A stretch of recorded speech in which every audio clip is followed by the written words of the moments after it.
நண்பர்களுக்கு வணக்கம். இன்று காதலர் தினம். ஒரு சனிக்கிழமை அதுவுமா ஒரு மதிய வேளையில் எங்கேயா உட்காந்துருக்கோம் அப்படின்னா, சென்னை புத்தக கண்காட்சி பற்றி பேசணும் அப்படின்னு தோணுச்சு. வருஷம் வருஷம் புத்தக கண்காட்சி வருது. புத்தகங்கள் வாங்குகிறோம், வாசிக்கிறோம். இருந்தாலும் அது ஒரு பதிவாக பண்ணணும் அப்படின்னு தோணுச்சு. இந்த வருஷம் புத்தக கண்காட்சி முடிஞ்சு கிட்டத்தட்ட ஒரு மாதம் ஆயிடுச்சு. இன்னும் அதை பற்றி இன்னும் நாங்கள் ஒன்றும் பேசிக்கல, எடுத்து சரியாக இன்னும் பார்க்கல. அதனால் இந்த வருஷம் நண்பர் இலக்கிய வாசகர் 20 வருடங்களுக்கு மேலாக இலக்கியம் வாசிக்கக்கூடிய அண்ணன் ஜெயவேல் அவர்கள் ஒரு பல புத்தகங்கள் வாங்கியிருக்கார். அதை பற்றின ஒரு சிறு பதிவு தான் இது. சரி, ஆரம்பிக்கலாம். சரி, இந்த ஃபர்ஸ்ட் நம்ம புத்தகம் காட்சிக்கு தான் பேசலாம் அப்படிங்கிற எண்ணம் தான். முதல்ல கட்டுரைகள், இலக்கியம் சார்ந்த, அதாவது கவிதை கட்டுரைகள், அப்புறம் கவிதை நூல்கள் பத்தி நீங்க வாசிச்சதை பத்தியும் சொல்லுங்க. இது நான் இப்போ 49 புத்தக கண்காட்சியில் இப்போ வாங்கின புத்தகங்கள் தான். நான் நிறைய தலைப்புகளில் வாங்கியிருக்கேன். இது கவிதைகள் சம்பந்தமா இவ்வளவு புத்தகங்கள் நான் வாங்கியிருக்கேன். பொதுவா கவிதைகள் பத்தி நீங்க என்ன நினைக்கிறீங்க? கவிதை ஏன் இல்ல, நான் தொடர்ச்சியா நாவல்கள் எனக்கு ரொம்ப பிடிக்கும். அதனால தொடர்ச்சியா நான் நாவல்கள் தான் படிச்சுட்டு இருந்தேன். கவிதையில ஒரு 3-4 வருடங்களாக தான் கவிதை நான் படிக்க ஆரம்பிச்சிருக்கேன். கவிதையில ஒரு கவிதை படிக்கக்குள்ள ஏதோ ஒரு திடீர்னு நம்மளுக்கு ஒரு ஃப்ரெஷ்னஸ் வரும். அது ரொம்ப முக்கியமானது. நாவல் அப்படி இருக்காது. அதுல ஒரு தொடர்ச்சி, அதுக்கு நம்ம பல்வேறு சிந்தனைகள் வழியா நம்ம அதை புரிஞ்சிக்கிறதுக்கு நம்ம ட்ரை பண்றோம். அது ஒரு மாதிரி. ஆனா கவிதைகளுக்குள்ள உடனடியா நம்மளுக்கு ஒரு நம்மளுடைய எண்ணங்கள் டக்குன்னு இதாகி ஒரு புத்துணர்ச்சி அந்த தன்மை நம்மளுக்கு வரும். அது நம்மள ஏதோ ஒரு வகையில ஒரு லகுவா மாத்திர தன்மை எனக்கு ஏற்படுறதா நான் நினைக்கிறேன். அப்புறம் கவிதைகளே நான் பெரும்பாலும் என்னால் புரிஞ்சிக்கவே முடியல அப்படின்றத எனக்கு ஒரு பெரிய ஒரு இதா இருந்தது.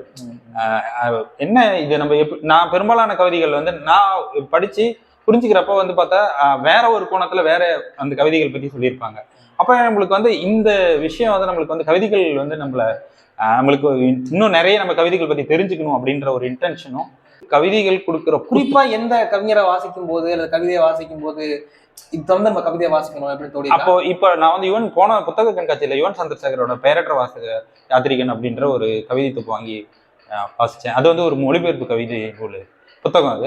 அந்த புத்தகத்துல அந்த இதுல இருந்த கவிதைகள் எல்லாமே நான் ஆரம்பத்துல ஒரு நாள் ஒரு 10 கவிதைகள் வாசிச்சுட்டு போனேன்.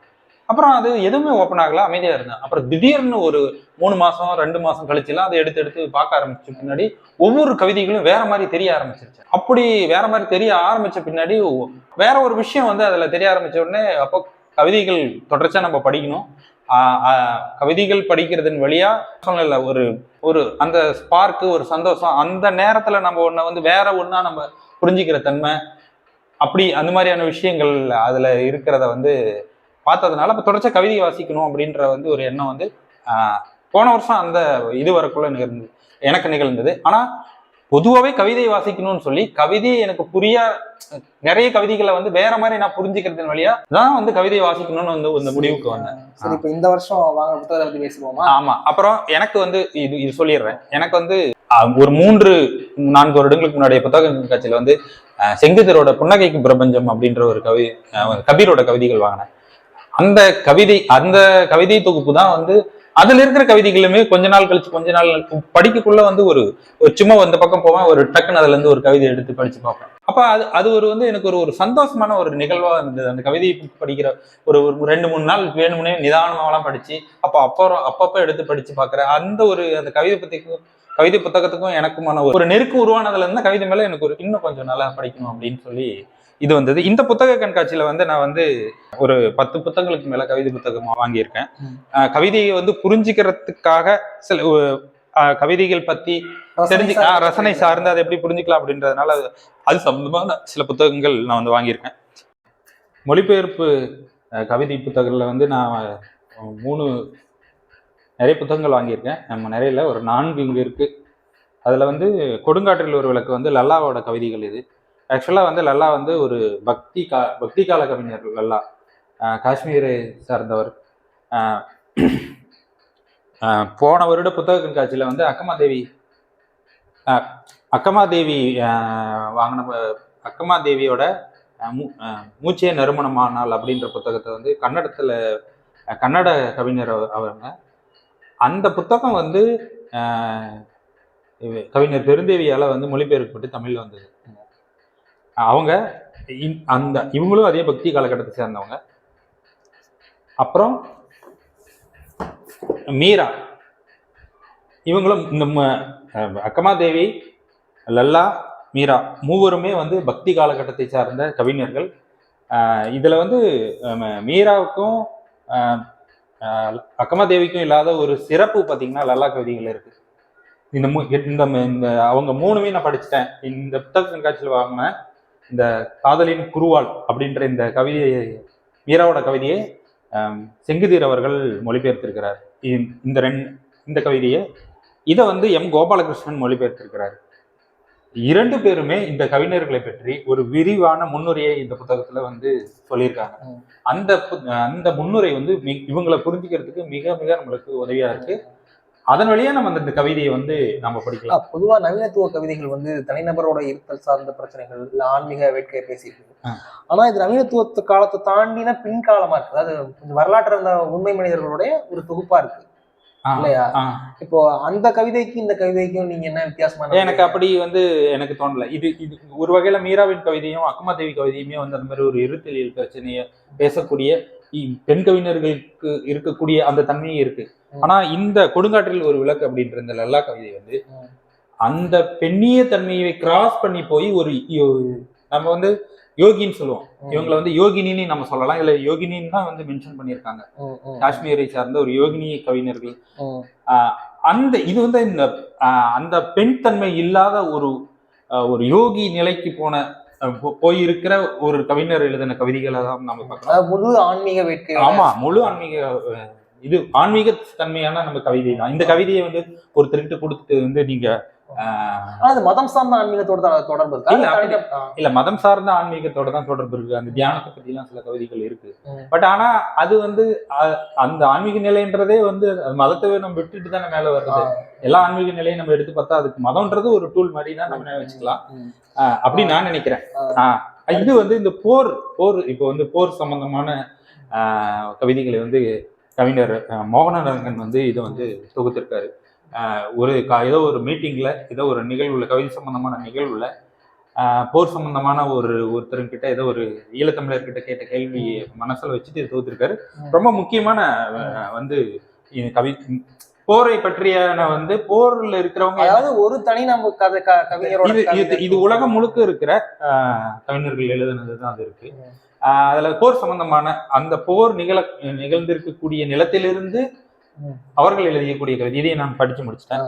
இதுல வந்து ஒரு பக்கமே ஒரு கவிதை இருக்கு. என்ன கவிதைன்னா, வானில் வெடிகள் வெடிப்பதை ரசிக்க வேறு மாதிரியான வாழ்க்கையை நீங்கள் வாழ்ந்திருக்க வேண்டும். இதை வந்து நவோமி ஷாகிப் நை அப்படின்றவர் வந்து வெடிகள் வேண்டாம் அப்படின்ற இதுல வந்து எழுதியிருக்காரு. இதுவே வந்து ரொம்ப ஒரு நம்ம வெடின்றது வந்து எங்களுக்கு வேற உங்களுக்கு வேலை அப்படிங்கிற மாதிரி இருக்கு. அது சம்பந்தமான கவிதைகள் இதுல ரொம்ப சென்சிட்டிவான வலியுடன் கூடிய கவிதைகள் இது. அதுக்கடுத்தது வந்து இந்த கவிதை வந்து இது வந்து ஒரு சாதவாகன காலத்துல பிராகிருத மொழி கவிதை. இது முழுக்க வந்து காமம் சம்பந்தப்பட்ட கவிதை. இது நான் ஏற்கனவே படிச்சிருக்கேன். என்கிட்ட இந்த கவிதை தொகுப்பு இல்லைங்கிறதுனால இது வாங்கினேன். இதுவும் எனக்கு ரொம்ப பிடிச்சமான ஒரு கவிதை தொகுப்பு தான். கிட்டத்தட்ட வந்து சங்ககால கவிதைகள் மாதிரி. இது வந்து இதுல இருந்து வந்து இதை வந்து காமம் பேசும். ஆமா, ஆனா அதோட தூய நிலையில இருந்து எழுதியிருக்காங்க அதுல. அதனால இந்த கவிதை ரொம்ப முக்கியமானது. நான் ஏற்கனவே இதை படிச்சு இந்த கவிதை நூல் காப்பி இல்லைங்கிறதுனால நான் வாங்கினேன். 1 2 3 சொல்லி தமிழ்ல வந்து கவிதைகள் வாங்கியிருக்கேன். கவிஞர் சபரிநாதனோட தூவா, இது இந்த வருஷம் வரல, முன்னாடி வந்ததுதான். பட் ஆனாலுமே வந்து சபரிநாதனோட கவிதைகள் வந்து சிலது வந்து நான் வந்து இதுல படிச்சிருக்கேன், இதழ்கள்ல படிச்சிருக்கேன். அப்புறம் மின் இதழ்ல சிலது இதை படிச்சிருக்கேன். அதனால அவரு எனக்கு வந்து ரொம்ப அது ரொம்ப எனக்கு இதா இருந்தது. அதனால வாங்கியிருக்கேன். அவர் இதை படிச்சுட்டு அவரோட இன்னும் 2 கவிதை இருக்கு, அது வாங்கலான்னு ஒரு ஐடியா வச்சு. அடுத்தது சூது பவளம் கண்டேன் அல்லேன் அப்படின்ற வந்து இந்த வருஷம் தான் ஒரு கவிஞராக அறிமுகரார் நண்பர் சங்கர், எனக்கு தெரிஞ்சவர். இதை வந்து இந்த கவிதையை வந்து மதார் வந்து இதை பத்தி சொல்லியிருந்தாரு. நானும் சில கவிதைகள் மதார் எனக்கு வந்து ஷேர் பண்ணியிருந்தாரு, படிச்சுட்டு இதை வாங்கியிருக்கேன். இன்னும் இதை படிக்கல. இந்த 2 கவிதை புத்தகத்தை இன்னும் படிக்கல. அடுத்ததாக நிலவில் உதித்த கார்முகில். ஆமா, இது வந்து தமிழோட மிக முதன்மை கவிஞர்கள் ஒருவரான வந்து தேவதேவனோட. அடுத்து வந்து நிலவில் உதித்த கார்முகில் கவிஞர் தேவதேவனோட 3-4 தொகுப்பு சேர்த்து போட்டிருக்காங்க. இது இந்த கவிதை தொகுப்பு வந்து இந்த புத்தக கண்காட்சியில வாங்கினேன். தேவதேவனோட கவிஞர் வாசிட்டீங்க அந்த புத்தகம்? ஆமா, வாசிச்சிட்டேன். அது எனக்கு வந்து ஒரு பிரியமான கவிஞர் தான். அது தேவதேவனோட பேசுபொருள் பத்தி சொல்லுங்க, பகிர்ந்து. இப்போ வந்து பெரும்பாலும் இயற்கை சம்பந்தமான வந்து விஷயங்கள் தான் அதுக்குள்ள அதிகமா இருக்கு. நான் திரும்ப அவரை ஒட்டுமொத்தமா படிக்கலான்னு இருக்கேன். ஏன்னா ஒரு தொடர்ச்சியா அவரை படிக்கிற போது தான் நான் ஒரு ஏதாவது சொல்ல முடியும். அடுத்து வந்து இது வந்து நம்ம சொன்னல அக்கமாதேவியை மொழிபெயர்த்திருந்தாங்க. அவன் இது ரொம்ப ஃபேமஸாவே பெருந்தேவி கவிஞர் பெருந்தேவியோட இந்த தொகுப்பு ரொம்ப ஃபேமஸான தொகுப்பும் கூட. வழக்கம் போல வந்து நான் கவிதையை இந்த வருஷம் அதிகம் படிக்கணுன்றதுனால அவங்க தொகுப்பு எனக்கு பிடிக்குன்றதுனால வாங்கியிருக்கேன். ஆமா இல்ல இவரு வந்து இப்ப எனக்கு ஒரு பழக்கம் இருக்கு. விஷ்ணுபுர விருது விழாவுக்கு வந்து போவேன் நான் வருஷம். அந்த வருஷம் யாருக்கு கொடுக்குறாங்க அப்படின்னு சொல்லிட்டு இது பண்ணக்குள்ள அந்த வருஷம் வந்து யாருக்கு இது பண்றாங்களோ பெரும்பாலும் கொஞ்சம் படிக்க மாட்டாங்க அவங்கள. ஆனா அந்த வருஷம் முடிச்சுட்டு வந்து சார் இதுதான் இந்த ஒர்க்கு கொடுத்தாங்க விஷ்ணுபுர விருது விழா. அந்த வருஷம் சும்மா தான் போனேன், நான் எதுவும் படிக்கவே இல்லை. ஆனா முடிச்சுட்டு வந்து அவரோட 5-6 நாவல் படிச்சுட்டேன் நான். அந்த மாதிரி வந்து அந்த மாதிரி ஒரு பழக்கம் எனக்கு இருக்கு. போயிட்டு அந்த வருஷம் இல்லைனாலும் அடுத்த வருஷம் அவங்கள வந்து ஓரளவுக்கு ராஜ்பவன் கௌதமுனி அது மாதிரி படிச்சிருக்கேன். முருகனையும் இப்போ வந்து மிளகு படிச்சு முடிச்சேன்.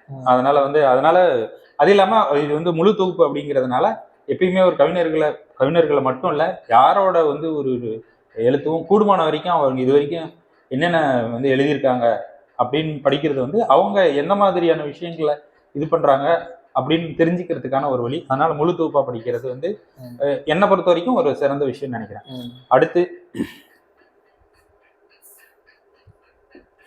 அடுத்து வந்து சொன்னல சில வருடங்களா தான் கவிதை படிச்சுட்டு இருக்காம கவிதைகளை புரிஞ்சுக்கிறதுக்காக அப்படின்ற முறையில வந்து இது நண்பர் மொழிபெயர்ப்பாளர் அழகிய மனவாளன் எழுதிய வந்து கருப்பு இருட்டல் அப்படின்ற இது கேரளாவோட மிக முக்கியமான கவிஞர்கள் ஒருவரான கல்பட்ர நாராயணன் எழுதின இந்த புத்தகத்தை மொழிபெயர்த்திருக்கிறாரு. இந்த புத்தகத்தை வாங்கினேன் ஏன்னா கவிதை பத்தி இன்னும் தெரிஞ்சுக்கிறதுக்கு. கல்பட்ர நாராயணன் வந்து மலையாளத்தோட மிக முக்கியமான கவிகள் ஒருவர் என்பதனாலும் அவர் வந்து கவிதையை பத்தி என்னென்ன சொல்லியிருக்காரு அப்படின்றதுனால இதை வாங்கினேன். அதுக்கப்புறம் இசை என்ன எழுதினாலும் நான் வாங்கிடுவேன். ஏன்னா இசை எனக்கு வந்து இன்னைக்கு வரைக்குமே எனக்கு இன்னைக்கு ரொம்ப மிக பிடித்த கவிஞர் வந்து இசைன்னு தான் சொல்லுவேன். நான் அவரோட ஒட்டுமொத்த தொகுப்பை வச்சிருக்கேன். இசை கவிதைகள்ல மட்டும்தான் வந்து ஒரு கவிதைகளோட ஒரு வரியிலேருந்து அடுத்த வரைக்கும் போகல அது எப்படி கவிதையா மாறுது அப்படின்ற ஒரு நிகழ்வே நான் கண்டு பயங்கரமா பரவசம் அடைஞ்சிருக்கேன். அந்த மாதிரி ஒரு கவிஞரை படிச்சு நான் வந்து அந்த மாதிரி உணர்வை அது மாதிரி இதானதில்லை. அதனால எனக்கு இசை ரொம்ப பிடித்தமானவர் என்பதனால அதே மாதிரி கம்பராமாயணத்துல பத்தியான வந்து அதுல இருக்கிற அந்த காதல் கவிதைகளை எடுத்து தொகுத்து அதுக்கு வந்து இது கொடுத்திருக்காரு, விளக்கங்கள் கொடுத்திருக்காரு. அதனால இந்த நறுமண துயரே அப்படிங்கிற அது ரசனை கட்டுரை ரசனை தான் அவருக்கு பிடிச்சது. அது ரொம்ப முக்கியமானதா இருக்கும்னு நினைக்கிறேன். ஒரு நம்மளுக்கு வந்து ஒரு பிடிச்ச வந்து ஒரு எழுத்தாளரோ கவிஞரோ ஆயிட்டா அவங்கள பெரும்பாலும் ஆமா அதை பின்னாடி பின்தொடர்ந்து போயிடும் இல்லையா, அந்த மாதிரி பின்தொடர்ந்து வாங்கிய புத்தகம் இது. 2மே கட்டுரை தொகுப்பு. ஓகே நண்பர்களுக்கு வணக்கம். அதாவது இந்த காணொலியில இந்த பதிவுல வந்து கவிதை தொகுப்பு கவிதை சார்ந்த நூல்களை மட்டும்தான் நம்ம பேசியிருக்கோம். இன்னும் அடுத்தடுத்த புத்தகங்கள் பத்தி தொடர்ந்து பதிவிடலான் இருக்கோம். நன்றி.